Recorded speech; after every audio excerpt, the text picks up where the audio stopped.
G'day scribblers, welcome to Painting with Riffsley. Painting Perisher Valley from the chairlift.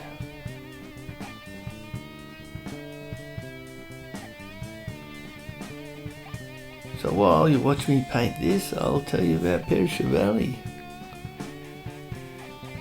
Most people call Perisher Valley just Perisher. It's below Mount Perisher, Perisher Valley. It's in New South Wales. It's a pretty high mountain for Australian standards. It's 5,640 feet high, or 1,720 metres.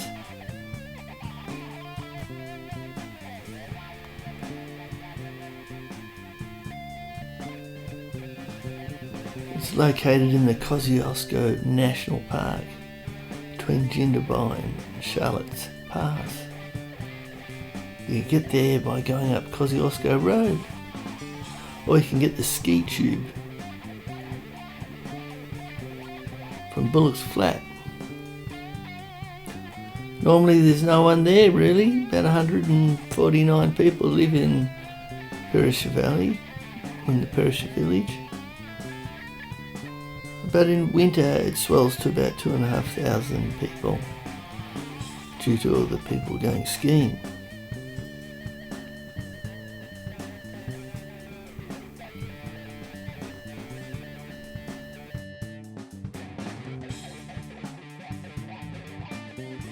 They say it has a sub-Antarctic climate. So very cool summers, and very wet springs and very cold, snowy winters.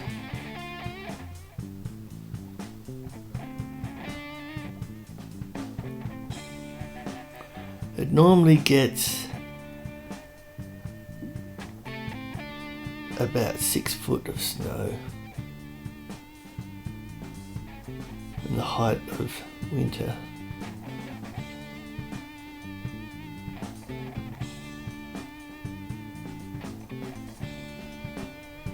That's a fair bit.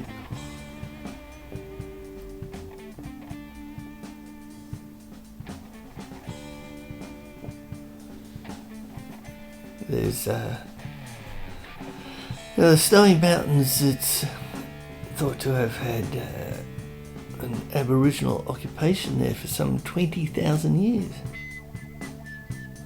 They used to have large intertribal gatherings in the high country during summer, and they would feast on the boggon moth, which is that big fat moth that you see sometimes in summer. It might migrate through your town, and you'll see like hundreds of them around your lights, and big fat moths, the boggon moths. I'd roast them up, a delicacy for them. I haven't eaten one myself. Must get around to that sometime. Must taste fantastic. A couple of beers and some boggon moths. Sounds great. Well, they'll eat those boggon moths until about 1865, when European explorers entered the district. From 1835 and in 1840, Edmund Strzelecki ascended Mount Kosciuszko and named it after a Polish patriot. High country stockmen followed, who used the Snowy Mountains for grazing during the summer months. And Banjo Patterson's famous poem, "The Man from Snowy River," recalls this era. The cattle grazers left a legacy of mountain huts scattered across the area, a story which may be apocryphal or doubtful was a guy called James Spencer settled in the area, and in 1840s he was caught in a storm, and he said, "What a perisher." And this kind of gave the origin to the Perisher area, to the name, believe it or not. Recreational skiing in Australia began in 1861 in Kiandra, New South Wales, when Norwegian gold miners introduced the idea to the frozen hills around the town. The first and longest surviving ski club in the world, the Kiandra Snowshoe Club, was formed at Kiandra in that year, 1861. Well, I'll be. Skiing as a sport, and not just as transport to get around, but as an actual sport, started in Kiandra. So we can claim that Australia can justly claim that skiing as a sport had its beginnings in Australia. How cool is that? The term skiing wasn't used in Kiandra until the early 1920s, but it was used around the other side of Mount Kosciuszko.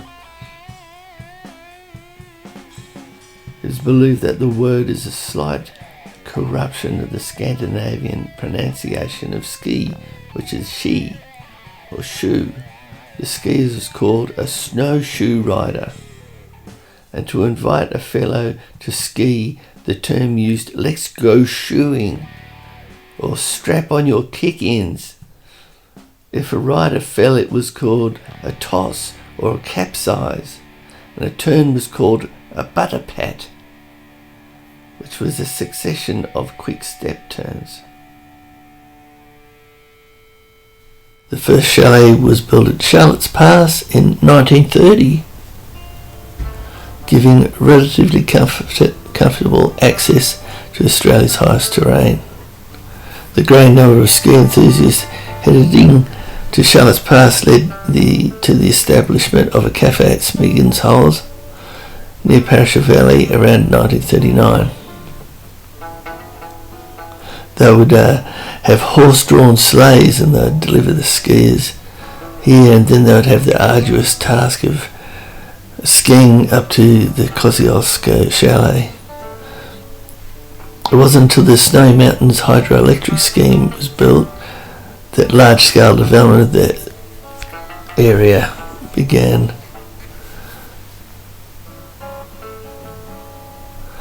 And they developed Thredbo and Perisher at that time, and they constructed the Guthaga Dam, and that brought a lot of people around to Guthaga as well.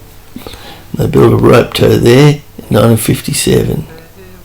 It was pretty hard going skiing back then.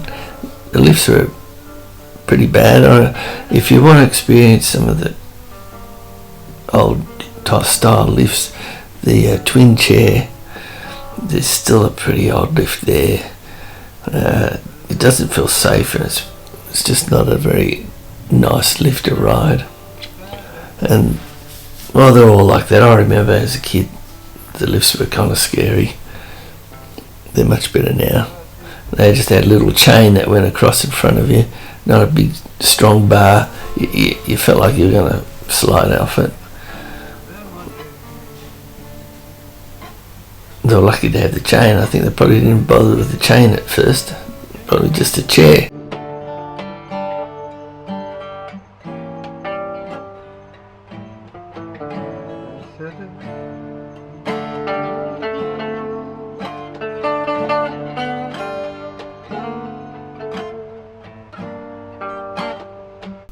So I've painted this snowy scene from a ski lift. Kind of dark, stormy look. I thought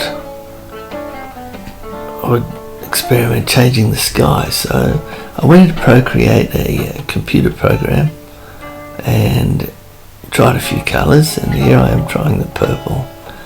And I thought the reddish blue would bring out the blue and the snow, kind of complement and contrast. The red would contrast with the blue, make the blue stand out. So I like that. The grey sky kind of melded in with this, but this, see, there's the grey sky, and here it is getting a purpley tinge put on. I think that looks pretty good. There it is, here it is. And this is what it looked like before. I like that too, but I think that's a little bit more exciting, the purple.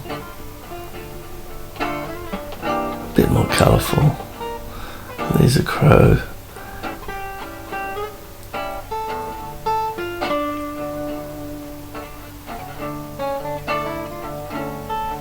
You know, I like to put crows in the pictures.